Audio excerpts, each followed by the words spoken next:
Hi, my friends. Today discuss about the village administration of Cholas dynasty.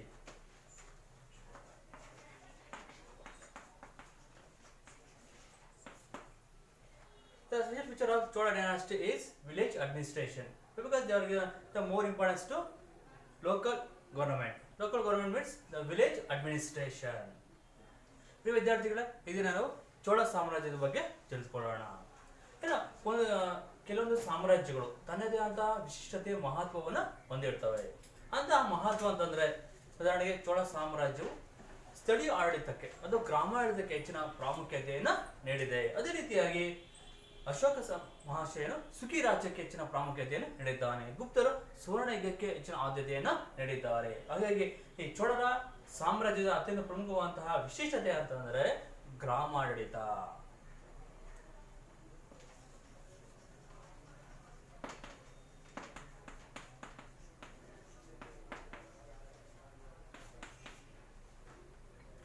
Administration. The Cholas were established a well systematic administration system, and king is a hierarchy in the administrative system.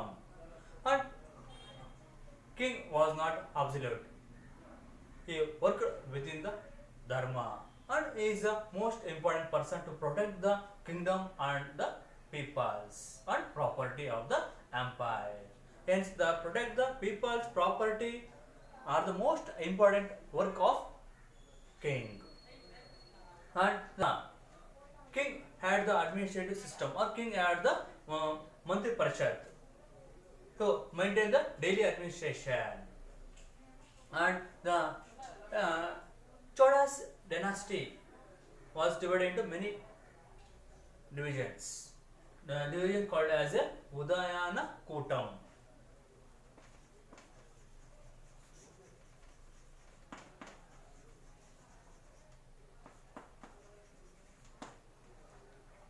Cholas empire, the throughout empire was divided into many dynasties or many parts. Each part called as a Udayana Kotam. It is a another meaning is Mantri Parishad. The empire was divided into mandalas. Mandalas again divided into nadus and Vadanadus and Gramas. It is a administrative division of the Cholas empire. ಏನು ಚೋಳರು ಕಾಲದಲ್ಲಿ ರಾಜರು ಅತ್ಯಂತ ಬಲಿಷ್ಠರಾಗಿದ್ದು ಅವರು ಉನ್ನತ ತಮ್ಮದೇ ಆದ ಒಂದು ಮಂತ್ರಿ ಪರಿಷತ್ತನ್ನು ಹೊಂದಿರು. ಆ ಮಂತ್ರಿ ಪರಿಷತ್ತನ್ನು ನಾವು ಉದಯನ ಕೂಟಂ ಎಂದಲೂ ಸಹ ಕರೆಯುತ್ತೇವೆ. ಮತ್ತೆ ಈ ಸಾಮ್ರಾಜ್ಯವನ್ನು ಹಲವಾರು ಪ್ರಾಂತ್ಯಗಳಾಗಿ ವಿಂಗಡಣೆ ಮಾಡ್ತಾರೆ. ಆ ಪ್ರಾಂತ್ಯಗಳನ್ನು ನಾವು ಮಂಡಲಗಳು ಎಂದು ಕರೀತೀವಿ. ಮಂಡಲಗಳನ್ನು ಪುನಃ ನಾಡುಗಳಾಗಿ ವಿಂಗಡಣೆ, ಜಿಲ್ಲೆಗಳಾಗಿ ವಿಂಗಡಣೆ ಮಾಡ್ತಾ ಇದ್ರು. ಮತ್ತೆ ಜಿಲ್ಲೆಗಳನ್ನು ಪುನಃ ಒಳನಾಡುಗಳಾಗಿ, ಮತ್ತೆ ಗ್ರಾಮವು ಆಡಳಿತದ ಕೊನೆಯ ಸಣ್ಣ ಘಟಕವಾಗಿತ್ತು. ಹೀಗೆ ಒಂದನೇ ರಾಜರಾಜ ಚೋಳನ ಕಾಲದಲ್ಲಿ ಸುಮಾರು 8 ಮಂಡಲಗಳಿದ್ದವು. ಒಂದನೇ ರಾಜರಾಜ ಚೋಳನ ಕಾಲಾವಧಿಯಲ್ಲಿ 8 ಮಂಡಲಗಳನ್ನು ನಿರ್ಮಿಸಲಾಗಿತ್ತು. ಇದು ಏನು ಚೋಳರ ಆಡಳಿತ ವ್ಯವಸ್ಥೆ ವಿಭಜನೆಯಾಗಿದೆ. ಇವರ ಸಾಮ್ರಾಜ್ಯದ ಅತ್ಯಂತ ಪ್ರಮುಖ ಲಕ್ಷಣ ಅಂದ್ರೆ ಗ್ರಾಮಾಡಳಿತ, ವಿಲೇಜ್ ಅಡ್ಮಿನಿಸ್ಟ್ರೇಷನ್.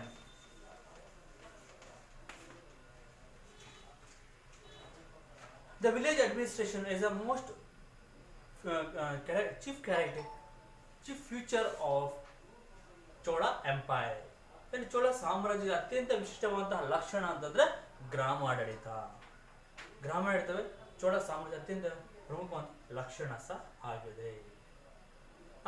ಗ್ರಾಮ ಸ್ವಾಯತ್ತತೆ ಅಂದ್ರೆ ಗ್ರಾಮಕ್ಕೆ ಹೆಚ್ಚಿನ ಸ್ವಾತಂತ್ರ್ಯ ನೀಡಿರುವುದೇ ಚೋಳರ ಗ್ರಾಮಾಡಳಿತದ ಒಂದು ಪ್ರಮುಖವಾದ ವಿಶಿಷ್ಟ ಲಕ್ಷಣ ಆಗಿದೆ. And the Cholas village administration was carried by their own elected members. The village members were elected by their own peoples. Hence, it is a most important feature of village administration. ಇದನ್ನು ಇವಾಗ ಪ್ರಸ್ತುತ ನಾವು ನೋಡೋದಾದ್ರೂ ಸಹ ನಾವು ಗ್ರಾಮಾಡಳಿತದಲ್ಲಿ ಇಡೀ ಭಾರತವನ್ನು ನಾವು ದೇಶ ನೋಡ್ತೀವಿ. ಮತ್ತೆ ರಾಜ್ಯಗಳಾಗಿ ವಿಂಗಡಣೆ ಮಾಡ್ತೀವಿ, ರಾಜ್ಯಗಳು ಜಿಲ್ಲೆಗಳಾಗಿ ವಿಂಗಡಣೆ ಮಾಡ್ತೀವಿ, ಜಿಲ್ಲೆಗಳನ್ನು ತಾಲೂಕುಗಳಾಗಿ, ತಾಲೂಕುಗಳನ್ನು ಗ್ರಾಮಗಳಾಗಿ ವಿಂಗಡಣೆ ಮಾಡ್ತೀವಿ. ಈಗಿನ ಕಾಲದಲ್ಲಿ ನೋಡಿ ನಾವು ಗ್ರಾಮಗಳಲ್ಲಿ ಸಹ ತನ್ನದೇ ಆದ ಜನರಿಂದ ಚುನಾಯಿತರಾದಂತಹ ಸದಸ್ಯರನ್ನು ಕಾಣ್ತೀವಿ. ಇಂತಹ ಆಧುನಿಕ ವ್ಯವಸ್ಥೆಯನ್ನು ಚೋಳರು ಪ್ರಾಚೀನ ಕಾಲದಲ್ಲಿ ಅಳವಡಿಸಿಕೊಂಡಿದ್ರು. ಅಂದ್ರೆ ಅವರೆಷ್ಟೊಂದು ಈ ಸ್ಥಳೀಯ ಆಡಳಿತದಲ್ಲಿ ಮುಂದುವರೆದಿದ್ರು, ಅಭಿವೃದ್ಧಿ ಆಗಿದ್ರು ಎಂಬುದು ನಮಗೆ ಈ ಮೂಲಕ ತಿಳಿಯುತ್ತೆ.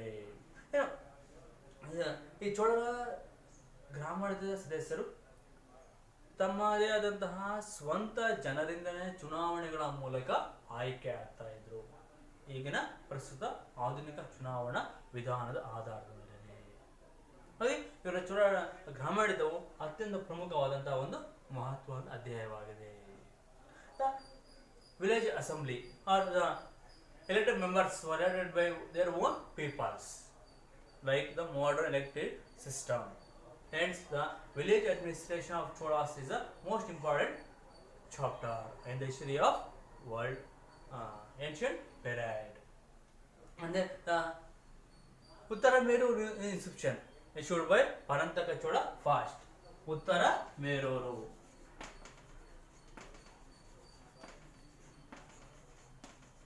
Uttara Meruru inscription is the most valuable information regarding the Chola's village administration. It is issued by Parantaka Chola first.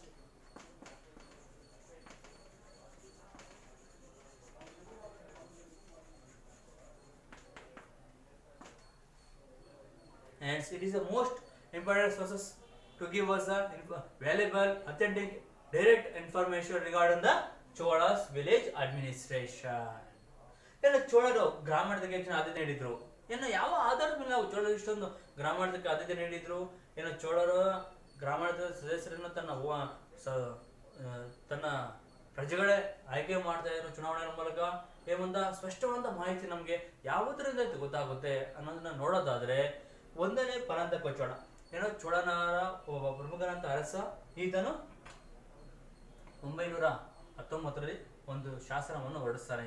ಆ ಶಾಸನವೇ ಉತ್ತರ ಮೇರೂರು ಶಾಸನ. ಈ ಶಾಸನದಲ್ಲಿ ನಮಗೆ ಚೋಳರ ಗ್ರಾಮಾಡಳಿತದ ಬಗ್ಗೆ ಅತ್ಯಂತ ನಂಬಲಾರ್ಹವಾದಂತಹ ನೇರವಾದಂತಹ ಮಾಹಿತಿಯನ್ನು ತಿಳಿಯಲಾಗುತ್ತೆ. ಹಾಗಾಗಿ ಉತ್ತರ ಮೇರೂರು ಶಾಸನವೇ ಚೋಳರ ಗ್ರಾಮಾಡಳಿತದ ಬಗ್ಗೆ ಇರುವಂತಹ ಪ್ರಮುಖವಾದಂತಹ ಆಧಾರವಾಗಿದೆ. ಅಕಾರ್ಡಿಂಗ್ ಟು ಉತ್ತರ ಮೇರೂರು institution, Uttaramerur village was divided into 30 parts.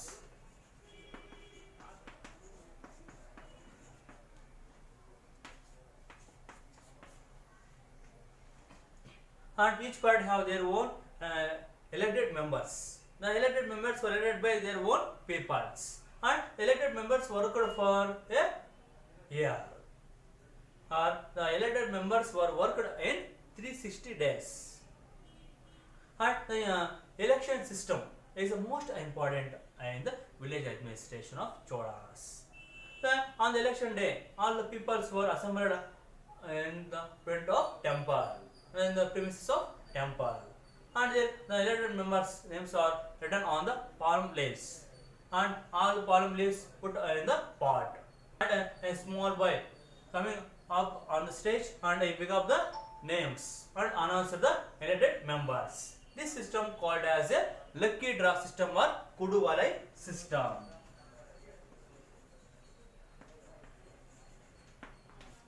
Kuduvalai or lucky draw system. This system is a elected system of Chola's village administration. The elected members' names are written on the palm leaves.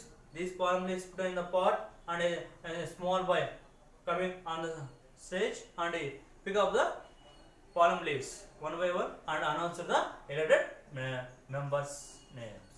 It is the election system, election process of Chola's village administration. It is called as a Kuduvalai or lucky draw system. ಚೋಳರ ಗ್ರಾಮಾಡಳಿತದಲ್ಲಿ ಸದಸ್ಯರನ್ನು ಯಾವ ರೀತಿಯಾಗಿ ಆಯ್ಕೆ ಮಾಡ್ತಾ ಇದ್ರು ಎನ್ನುವುದು ಅತ್ಯಂತ ಮಹತ್ವದ್ದಾಗಿದೆ. ಈಗಿಂದ ಎಲ್ಲಾದ್ರೂ ನಾವು ಎಲೆಕ್ಷನ್ ನಡೆಸ್ತಾರೆ, ಚುನಾವಣಾ ಆಯೋಗ ಬರುತ್ತೆ, ಚುನಾವಣೆ ನಡೆಸುತ್ತೆ, ಹೆಚ್ಚು ಮತ ಪಡೆದಂತಹ ಅಭ್ಯರ್ಥಿಗಳನ್ನು ಜಯಶೀಲರನ್ನಾಗಿ ಘೋಷಣೆ ಮಾಡುತ್ತೆ. ಆದರೆ ಚೋಳನ ಕಾಲದಲ್ಲಿ ಯಾವ ರೀತಿ ಇತ್ತು ಚುನಾವಣೆ ನಡೀತಾ ಇತ್ತು ಅನ್ನೋದು ನೋಡೋದಾದ್ರೆ, ಚುನಾವಣೆ ನಡೆಯುವಂತಹ ದಿನದಲ್ಲಿ ಎಲ್ಲ ಊರಿನ ಜನರೆಲ್ಲ ಸಹ ದೇವಾಲಯದ ಆವರಣದಲ್ಲಿ ಸೇರ್ತಾ ಇದ್ರು. ಚುನಾವಣೆಗೆ ಸ್ಪರ್ಧಿಸುವಂತಹ ಸದಸ್ಯರ ಹೆಸರನ್ನು ತಾಳೆಗರಿಯ ಮೇಲೆ ಬರೆದು ಅದನ್ನು ಮಡಿಕೆಯಲ್ಲಿ ಹಾಕ್ತಾ ಇದ್ರು. ಅಲ್ಲಿ ನಡೆದಿರುವಂತಹ ಜನರಲ್ಲಿ ಒಬ್ಬ ಸಣ್ಣ ಬಾಲಕನನ್ನು ಕರೆದು ಆ ಮಡಿಕೆಯಲ್ಲಿರುವಂತಹ ತಾಳೆಗರಿಯ ಹೆಸರುಗಳನ್ನು ತೆಗೆಯುವಂತೆ ಹೇಳ್ತಾರೆ. ಅದರಲ್ಲಿ ಬಂದಂತ ಹೆಸರನ್ನು ಜಯಶೀಲರನ್ನಾಗಿ ಘೋಷಣೆ ಮಾಡ್ತಾ ಇದ್ರು. ಇದನ್ನು ಕುಡುಬಲಾಯಿ ಪದ್ಧತಿ ಅಥವಾ ಅದೃಷ್ಟ ಪದ್ಧತಿ ಅಥವಾ ಲಕ್ಕಿ ಡ್ರಾ ಸಿಸ್ಟಮ್ ಅಂತಲೂ ಸಹ ಕರಿತೀವಿ. ಈ ಒಂದು ವಿಧಾನದ ಆಧಾರದ ಮೇಲೆ ಚೋಳರ ಗ್ರಾಮಾಡಳಿತಕ್ಕೆ ಸದಸ್ಯರನ್ನು ನೇಮಕ ಮಾಡಲಾಗ್ತಾ ಇತ್ತು. ಆ ಸದಸ್ಯರು ಯಾವ್ಯಾವ ಕಮಿಟಿಯಲ್ಲಿ ಕೆಲಸವನ್ನು ನಿರ್ವಹಿಸಲು ಮಾಡಬೇಕಾಗಿತ್ತು ಅಂದ್ರೆ ಕೆರೆಕಟ್ಟೆ ಸಮಿತಿ, ದೇವಾಲಯ ಸಮಿತಿ, ಹುಲ್ಲುಗಾವಲು ಸಮಿತಿ, ರಸ್ತೆಗಳ ಸಮಿತಿ, ನೀರಾವರಿ ಸಮಿತಿಯಲ್ಲಿ ಕೆಲಸವನ್ನು ನಿರ್ವಹಣೆ ಮಾಡಬೇಕಾಗಿತ್ತು. ಒಬ್ಬ ಸದಸ್ಯನು ಒಂದು ಸಮಿತಿಯಲ್ಲಿ ಸುಮಾರು 1 ವರ್ಷಗಳ ಕಾಲ ಅಂದ್ರೆ 360 ದಿನಗಳ ಕಾಲ ಕೆಲಸವನ್ನ ನಿರ್ವಹಣೆ ಮಾಡಬೇಕಾಗಿತ್ತು.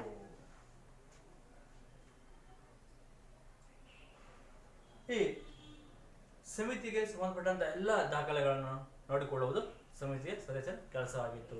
ಗ್ರಾಮ ನೋಡಿಕೊಳ್ಳುವುದು, ದೇವಾಲಯ ರಕ್ಷಣೆ ಮಾಡುವುದು, ನೀರಾವರಿಯನ್ನು ನೋಡಿಕೊಳ್ಳುವುದು, ಜನರ ರಕ್ಷಣೆ ಮಾಡುವುದು, ಆಸ್ತಿಪಾಸ್ತಿ ರಕ್ಷಣೆ ಮಾಡುವುದು ಈ ಸದಸ್ಯರ ಪ್ರಮುಖವಾದ ಕೆಲಸ ಕಾರ್ಯ ಆಗಿತ್ತು. The elected members were worked for 360 days or 1 year in the committees like garden committee, tag bond committee, and temple committee, transportation committee, road committee, and other committees. Around 30 committees are there in the village administration of Cholas, and the elected member are worked in a committee within the year or worked for 360 days. And the main duty of the elected members is to protect the villagers, protect the property, and temple, tank, road are the most important duties of elected members of Cholas dynasty or Cholas village administration. And the most important feature of Cholas village administration is minimum qualifications and disqualifications of elected members. It is the most outstanding feature of Cholas village administration. ಏನು ಚೋಳರ ಗ್ರಾಮಾಡಳಿತದ ಅತ್ಯಂತ ಮಹತ್ವವಾದಂತಹ ಪ್ರಮುಖವಾದಂತಹ ಲಕ್ಷಣ ಅಂತಂದ್ರೆ ಚೋಳರ ಗ್ರಾಮಾಡಳಿತಕ್ಕೆ ಸ್ಪರ್ಧಿಸುವ ಸದಸ್ಯರಿಗಿರಬೇಕಂತ ಕೆಲವೊಂದು ಅರ್ಹತೆಗಳು ಮತ್ತೆ ಅನರ್ಹತೆಗಳು, ಇವು ಅತ್ಯಂತ ಪ್ರಮುಖವಾದಂತಹ ಲಕ್ಷಣ ಆಗಿದೆ. ಆ ಲಕ್ಷಣಗಳು ಯಾವುವು ಅನ್ನೋದನ್ನ ನೋಡೋದಾದ್ರೆ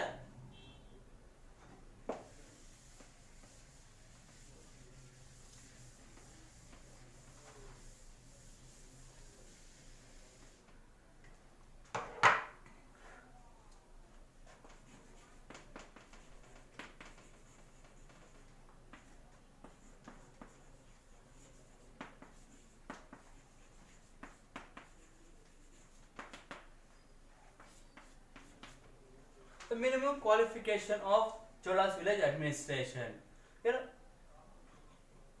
ಚೋಳರ ಗ್ರಾಮಾಡಳಿತಕ್ಕೆ ಸ್ಪರ್ಧಿಸಲು ಇರುವಂತಹ ಕೆಲವೊಂದು ಅರ್ಹತೆಗಳು ಯಾವುವು?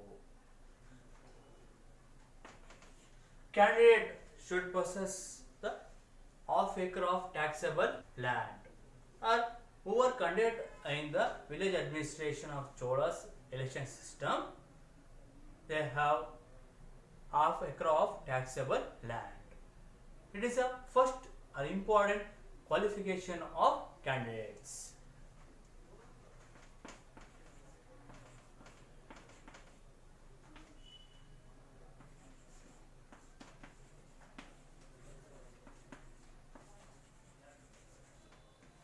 Candidate should possess the half acre of taxable land, or who are conduct or participation in the election of Cholas administration, they have half acre of taxable land.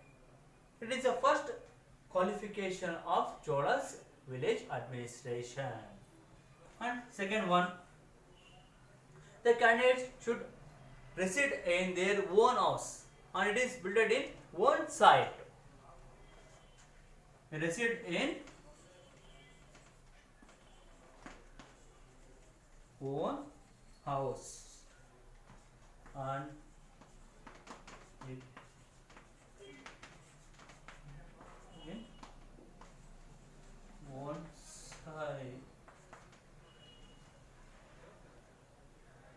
candidate should reside stay in own house and it is built in one site only. It is the second important qualification. And third important qualification is a candidate have more than 35 years and 70 years of less. It is the most outstanding feature of Chola's village administration.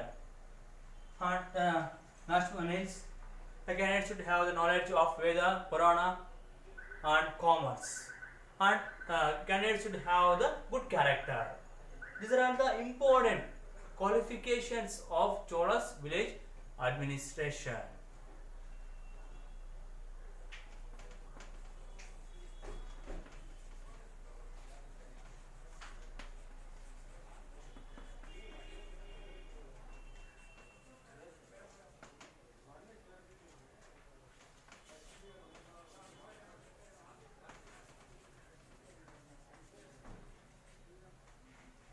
ಇಲ್ಲಿ ಚೋಳದ ಗ್ರಾಮಾಡಳಿತಕ್ಕೆ ಸ್ಪರ್ಧಿಸಲು ಬಯಸುವಂತಹ ಅಭ್ಯರ್ಥಿಗಳು ಹೊಂದಿರಬೇಕಾದ ಪ್ರಮುಖ ಅರ್ಹತೆಗಳು ಯಾವುವು ಅಂತಂದ್ರೆ, ಮೊದಲನೇದಾಗಿ ಏನು ಅಭ್ಯರ್ಥಿಯು ಯಾರು ಚುನಾವಣೆಗೆ ಸ್ಪರ್ಧಿಸಲು ಬಯಸುವಂತಹ ಅಭ್ಯರ್ಥಿಯು ಕಡ್ಡಾಯವಾಗಿ ತೆರಿಗೆ ನೀಡುವಂತಹ ಅರ್ಧ ಎಕರೆ ಭೂಮಿಯನ್ನು ಹೊಂದಿರಬೇಕಾಗಿತ್ತು. ಈಗಿನ ಕಾಲದಲ್ಲಿ ಗ್ರಾಮಾಡಳಿತಕ್ಕೆ ಸ್ಪರ್ಧಿಸುವಂತಹ ವ್ಯಕ್ತಿಗಳು ಕೆಲವೊಂದು ಅರ್ಹತೆಯನ್ನು ಹೊಂದಿರಬೇಕಾಗುತ್ತೆ. ಈಗ ಪ್ರಸ್ತುತ ಚುನಾವಣಾ ಆಯೋಗದ ಪ್ರಕಾರ SSLCಯನ್ನು ಓದಿರಬೇಕಾಗಿರುತ್ತೆ, ಸ್ವಂತ ಮನೆ ಇರಬೇಕು, ಮತ್ತೆ ಶೌಚಾಲಯ ಕಡ್ಡಾಯವಾಗಿರಬೇಕು. ಈಗ ಕೆಲವೊಂದು ಅರ್ಹತೆಗಳನ್ನು ನಿಗದಿಪಡಿಸಿದೆ. ಇದೇ ರೀತಿಯಾಗಿ ಪ್ರಾಚೀನ ಕಾಲದಲ್ಲಿ ಚೋಳರು ಗ್ರಾಮಾಡಳಿತಕ್ಕೆ ಸ್ಪರ್ಧಿಸಲು ಅಭ್ಯರ್ಥಿಗಳು ಕೆಲವೊಂದು ಅರ್ಹತೆಗಳನ್ನು ಹೊಂದಿರಬೇಕೆಂದು ತಿಳಿಸಿತ್ತು. ಅಂತಹ ಅರ್ಹತೆಗಳು ಯಾವುವು ಅಂತಂದ್ರೆ, ಒಂದನೇದಾಗಿ ಯಾರು ಚುನಾವಣೆಗೆ ಸ್ಪರ್ಧಿಸಲು ಬಯಸುತ್ತಾರೋ ಅಂತಹ ಅಭ್ಯರ್ಥಿಯು ಕಡ್ಡಾಯವಾಗಿ ತೆರಿಗೆ ನೀಡುವ ಅರ್ಧ ಎಕರೆ ಜಮೀನನ್ನು ಹೊಂದಿರಬೇಕಾಗಿತ್ತು. ಎರಡನೇದಾಗಿ ಅಭ್ಯರ್ಥಿಯು ಸ್ವಂತ ಮನೆಯನ್ನು ಹೊಂದಿರಬೇಕಾಗಿತ್ತು. ಆ ಸ್ವಂತ ಮನೆಯನ್ನು ಸ್ವಂತ ಜಾಗದಲ್ಲಿ ನಿರ್ಮಾಣ ಮಾಡಿಕೊಂಡಿರ್ಬೇಕಾಗುತ್ತೆ. ಅಭ್ಯರ್ಥಿಯು ಸ್ವಂತ ಮನೆಯಲ್ಲಿ ವಾಸವಾಗಿದ್ದು ಅದು ಸ್ವಂತ ಜಾಗದಲ್ಲಿ ಮನೆಯನ್ನು ನಿರ್ಮಿಸಬೇಕಾಗಿರುತ್ತೆ. ಮತ್ತೆ ಅತ್ಯಂತ ಪ್ರಮುಖ ಮತ್ತೊಂದು ಅರ್ಹತೆ ಅಂತಂದ್ರೆ, ಅಭ್ಯರ್ಥಿಯು ಕನಿಷ್ಠ 35 ವರ್ಷ ವಯಸ್ಸನ್ನು ಹೊಂದಿರಬೇಕಾಗಿತ್ತು, ಗರಿಷ್ಠ 70 ವರ್ಷ ವಯಸ್ಸು ಆಗಿರಬೇಕಾಗಿತ್ತು. ಅಂದ್ರೆ ಚುನಾವಣೆಗೆ ಸ್ಪರ್ಧಿಸಿದಂತಹ ಅಭ್ಯರ್ಥಿಯು 35 ವರ್ಷಕ್ಕಿಂತ ಅಧಿಕ ವರ್ಷ ವಯಸ್ಸಾಗಿರಬೇಕು, ಮತ್ತೆ 70 ವರ್ಷಕ್ಕಿಂತ ಕಡಿಮೆ ವಯಸ್ಸಿನ ಅಭ್ಯರ್ಥಿ ವಯಸ್ಸಾಗಿರ್ಬೇಕು. ಅಭ್ಯರ್ಥಿಗೆ ಒಂದ್ ವೇಳೆ 35ಗಿಂತ ಕಡಿಮೆ ಇದ್ರೆ ಚುನಾವಣೆ ಸ್ಪರ್ಧಿಸಲು ಅವಕಾಶ ಇಲ್ಲ. 70 ವರ್ಷ ದಾಟಿದ್ರೆ, 70 ವರ್ಷ ಆದ್ಮೇಲೆ ಅಭ್ಯರ್ಥಿಯು ಚುನಾವಣೆಗೆ ಸ್ಪರ್ಧಿಸಲು ಅನರ್ಹನಾಗ್ತಾ ಇದ್ದ. ಇದು ಅತ್ಯಂತ ಪ್ರಮುಖವಾದ ಲಕ್ಷಣ ಆಗಿದೆ. ಇಂದು ಸರ್ಕಾರಗಳು ಈ ಒಂದು ವಯೋಮಿತಿಯನ್ನು ಅಳವಡಿಸಿಕೊಂಡಾಗ ಮಾತ್ರ ಒಂದು ದಕ್ಷತೆಯಿಂದ ಕೂಡಿದಂತಹ ಒಂದು ರಾಜಕೀಯ ವ್ಯವಸ್ಥೆಯನ್ನು ರೂಪಿಸಲು ಸಾಧ್ಯ ಆಗುತ್ತೆ. ಮತ್ತೆ ಅಭ್ಯರ್ಥಿಯು ವೇದಗಳು, ಪುರಾಣಗಳು, ಬ್ರಾಹ್ಮಣಗಳು ಮತ್ತು ವ್ಯಾಪಾರ ವಾಣಿಜ್ಯದ ಜ್ಞಾನವನ್ನು ಹೊಂದಿರಬೇಕಾಗಿತ್ತು.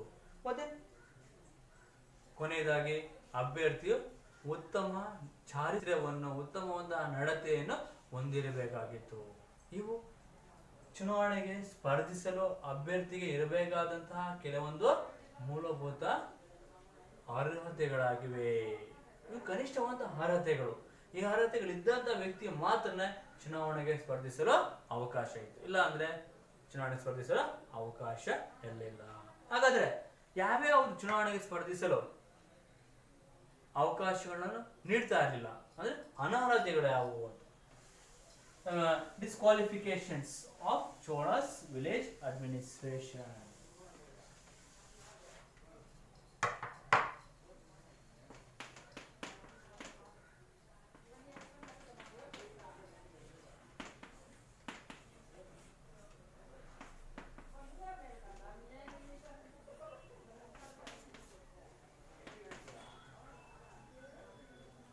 A candidate worked for any committee in continuously 3 years. He became the unqualified or disqualified in the conduct in the election. A member worked in any committee for previous continuously 3 years, he became disqualified in the conducting the election. It is first disqualification of Chola's village administration.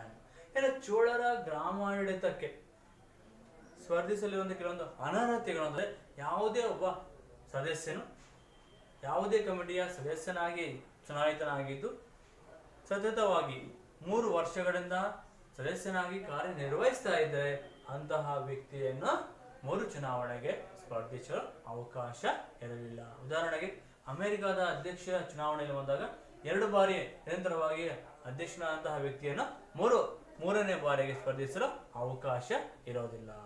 ಅಂದರೆ ಅಮೆರಿಕದಲ್ಲಿ ಅಧ್ಯಕ್ಷನಾಗೋದಕ್ಕೆ ನಿರಂತರ 2 ಬಾರಿ ಮಾತ್ರ ಅವಕಾಶ ಇರುತ್ತೆ. 3ನೇ ಬಾರಿ ಆದ ಅಧ್ಯಕ್ಷನಾಗಲು ಅಥವಾ ಅಧ್ಯಕ್ಷ ಚುನಾವಣೆಗೆ ಸ್ಪರ್ಧಿಸಲು ಅವಕಾಶ ಇಲ್ಲ. ಅದೇ ರೀತಿಯಾಗಿ ಪ್ರಾಚೀನ ಕಾಲದಲ್ಲೇ ಚೋಳರ ಕಾಲದಲ್ಲಿ ಒಬ್ಬ ವ್ಯಕ್ತಿ ಏನಾದರೂ 3 ವರ್ಷಗಳ ಕಾಲ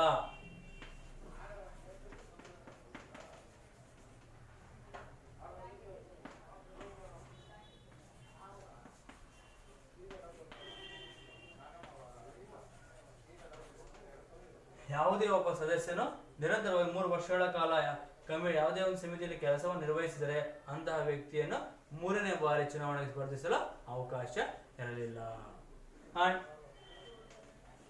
those who worked in a committee or those who worked in any committee but did not give proper accounts regarding their own committee and his relatives were became the disqualified for the election. ಯಾವುದೇ ಒಬ್ಬ ಸದಸ್ಯನು ಚುನಾಯಿತ ಸದಸ್ಯನು ಯಾವುದೇ ಸಮಿತಿಯಲ್ಲಿ ಕೆಲಸ ನಿರ್ವಹಿಸಿದ ಸಂದರ್ಭದಲ್ಲಿ ಆ ಸಮಿತಿಗೆ ಸಂಬಂಧಪಟ್ಟಂತಹ ಸರಿಯಾದಂತಹ ದಾಖಲೆಗಳನ್ನು ನೀಡುವಲ್ಲಿ ವಿಫಲನಾದರೆ ಮತ್ತೆ ಅದರ ಹತ್ತಿರದ ಸಂಬಂಧಿಕರು ಸಹ ಚುನಾವಣೆಗೆ ಸ್ಪರ್ಧಿಸಲು ಅವಕಾಶವನ್ನು ನಿರಾಕರಿಸಲಾಗಿತ್ತು. ಯಾವುದೇ ಒಬ್ಬ ಚುನಾಯಿತ ಸದಸ್ಯನು ಯಾವುದೇ ಸಮಿತಿಯಲ್ಲಿ ಕೆಲಸ ನಿರ್ವಹಿಸಿದ ಸಂದರ್ಭದಲ್ಲಿ ವಾರ್ಷಿಕ ಲೆಕ್ಕಗಳನ್ನು ನೀಡುವಲ್ಲಿ ವಿಫಲನಾದರೆ ಆತನು ಮತ್ತೆ ಆತನ ಹತ್ತಿರದ ಸಂಬಂಧಿಕರು ಚುನಾವಣೆಗೆ ಸ್ಪರ್ಧಿಸಲು ಅವಕಾಶ ನಿರಾಕರಿಸಲಾಗಿತ್ತು.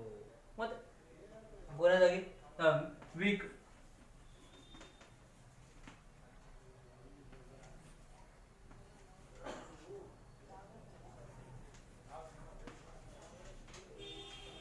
alcoholic, weak, and the murder of Brahmins were became disqualified for conducting the elections. ಏನು ಈ ಬುದ್ಧಿಮಾಂದ್ಯನಾಗಿರ್ಬೋದು, ಮದ್ಯಪಾನ ಮಾಡುವಂಥವರಾಗಿರ್ಬೋದು, ಮತ್ತು ಬ್ರಾಹ್ಮಣರನ್ನು ಕೊಲೆ ಮಾಡುವಂಥ ವ್ಯಕ್ತಿಗಳು, ಪ್ರಾಣಿ ಪಕ್ಷಿಗಳನ್ನು ಹತ್ಯೆ ಮಾಡುವಂಥ ವ್ಯಕ್ತಿಗಳು ಚುನಾವಣೆಗೆ ಸ್ಪರ್ಧಿಸಲು ಅವಕಾಶವನ್ನು ನಿರಾಕರಿಸಲಾಗಿತ್ತು. ಇವು ಚೋಳರ ಗ್ರಾಮಾಡಳಿತಕ್ಕಿರುವಂತಹ ಕೆಲವೊಂದು ಅನರ್ಹತೆಗಳಾಗಿವೆ. ಹಾಗೆ ಈ ಚೋಳರ ಗ್ರಾಮಾಡಳಿತವನ್ನು ನಾವು ಸಣ್ಣ ಪ್ರಜಾಪ್ರಭುತ್ವ ರಾಜ್ಯಗಳು ಎಂದು ಕರೆಯುತ್ತೇವೆ. These are the most important qualification and disqualifications of Chola's village administration. Hence, the Chola's village administration is called as a small democratic states. Small democratic states. And next, the modern architecture of Chola's village dynasty.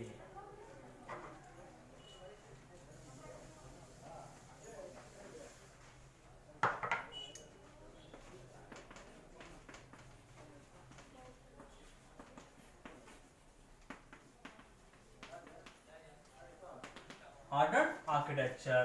The Cholas were considered the many number of temples, palace, fort. Hence, they were given the more importance to modern architecture. ಏನು ಚೋಳರು ಕಲೆ ಮತ್ತು ವಾಸ್ತುಶಿಲ್ಪಕ್ಕೆ ಹೆಚ್ಚಿನ ಪ್ರೋತ್ಸಾಹ ನೀಡಿದ್ದಾರೆ. ಯಾಕೆಂದರೆ ಅವರು ಹಲವಾರು ದೇವಾಲಯಗಳು, ಅರಮನೆ, ಕೋಟೆಗಳನ್ನು ನಿರ್ಮಾಣ ಮಾಡಿದ್ದಾರೆ. ಅವರು ನಿರ್ಮಿಸಿದ ಅತ್ಯಂತ ಪ್ರಮುಖವಾದ ದೇವಾಲಯ ಅಂದರೆ the most important temple they were constructed is Rajarajeshwara temple.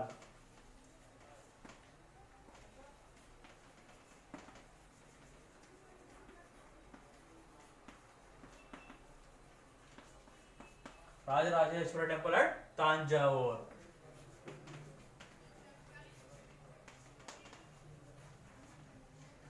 Rajarajeshwara temple at Tanjavur. It is built by Rajaraja Chola first.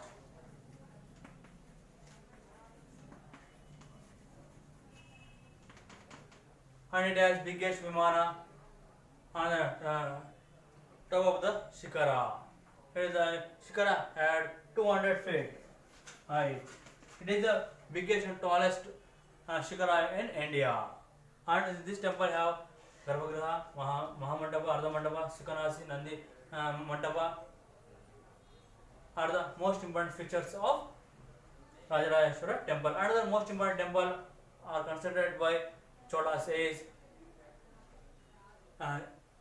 Gangaikonda Shiva temple. Gangaikonda Shiva temple. It is built by Rajendra Chola first. This temple have tallest Shikara. The Shikara have 150 feet height. And the Cholas were given importance to sculptures also. They consider the statues of Shiva, Nataraja, Brahma, Vishnu, and the bronze statue of Nataraja is the most attractive. It is the most valuable information regarding the art and architecture of Chola dynasty. ಇನ್ನು ಚೋಳರ ಕಲೆ ಮತ್ತು ವಾಸ್ತುಶಿಲ್ಪ ಬಗ್ಗೆ ಹೆಚ್ಚಿನ ಪ್ರಾಶಸ್ತ್ಯ ನಡೆದರೆ ಇವರು ಹಲವಾರು ದೇವಾಲಯ ನಿರ್ಮಾಣ ಮಾಡ್ತಾರೆ. ಅತ್ಯಂತ ಪ್ರಮುಖವಾದ ದೇವಾಲಯ ಅಂದರೆ ಒಂದನೇ ರಾಜರಾಜ ಚೋಳನು 1900 ನಿರ್ಮಿಸಿದ ತಾಂಜಾವೂರಿನ ರಾಜರಾಜೇಶ್ವರ ದೇವಾಲಯ. ಈ ಒಂದನೇ ರಾಜರಾಜ ಚೋಳ ನಿರ್ಮಿಸಿದಂತಹ ರಾಜರಾಜೇಶ್ವರ ದೇವಾಲಯವು ಭಾರತದಲ್ಲಿ ಅತ್ಯಂತ ಎತ್ತರವಾದಂತಹ ಶಿಖರವನ್ನು ಹೊಂದಿದೆ. ಈ ದೇವಾಲಯ ಶಿಖರವು ಸುಮಾರು 200 ಅಡಿ ಎತ್ತರವನ್ನು ಹೊಂದಿದೆ. ಇದು ಗರ್ಭಗೃಹ, ಮಹಾಮಂಟಪ, ಅರ್ಧ ಮಂಟಪ, ಸುಕನಾಸಿ, ನಂದಿ ಮಂಟಪವನ್ನು ಹೊಂದಿದೆ. ಮತ್ತೆ ಮತ್ತೊಂದು ಗಂಗೈಕೊಂಡ ಎಂಬಲ್ಲಿ ನಿರ್ಮಿಸಿದಂತಹ ಶಿವ ದೇವಾಲಯ, ಇದನ್ನು ಒಂದನೇ ರಾಜೇಂದ್ರ ಚೋಳನ ಸಹ ನಿರ್ಮಿಸಿದ್ದಾನೆ. ಮತ್ತೆ ಚೋಳರು ಶಿಲ್ಪಕಲೆಗೂ ಸಹ ಹೆಚ್ಚಿನ ಪ್ರೋತ್ಸಾಹ ನೀಡಿದ್ದಾರೆ. ಇವರು ಶಿವ, ವಿಷ್ಣು, ಮಹೇಶ್ವರ, ಅರ್ಧನಾರೀಶ್ವರ, ನಟರಾಜ ವಿಗ್ರಹಗಳನ್ನು ಕೆತ್ತನೆ ಮಾಡಿದ್ದಾರೆ. ಮತ್ತೆ ಕಂಚಿನ ನಟರಾಜನ ವಿಗ್ರಹವು ಅತ್ಯಂತ ವಿಶಿಷ್ಟವಾದಂತಹ ಶಿಲ್ಪ ಆಗಿದೆ. ಇದು ಚೋಳರ ಗ್ರಾಮೀಣಾಡಳಿತ ಮತ್ತೆ ಕಲೆ ಮತ್ತು ವಾಸ್ತುಶಿಲ್ಪದ ಬಗ್ಗೆ ಇರುವಂತಹ ಮಾಹಿತಿ ಆಗಿದೆ.